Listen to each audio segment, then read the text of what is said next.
Welcome to Not Milk Never Milk. Subscribe if you're lactose intolerant.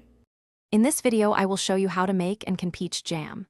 First, choose about 2 pounds of ripe, Freestone peaches for the best flavor and texture. Ensure you have all your canning equipment ready, including jars, lids, and a boiling water canner. Sterilize your jars thoroughly and measure out all your ingredients, like sugar and pectin, so everything is prepared before you begin cooking. This careful preparation ensures a smooth and successful jam-making process. Now, let's start making the jam.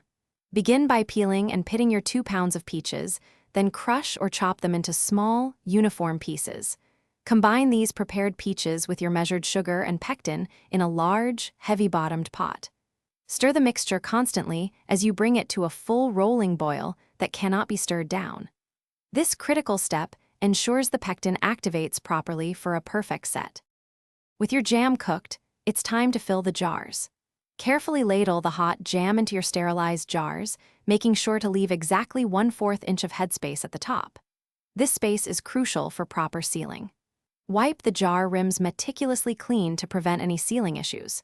Then, place new lids and screw bands on the jars, tightening them only finger tight before carefully placing them into your prepared boiling water canner.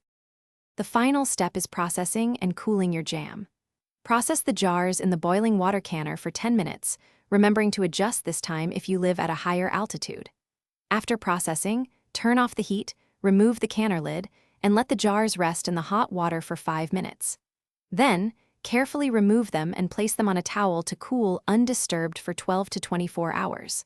Finally, check all seals before storing your delicious homemade peach jam.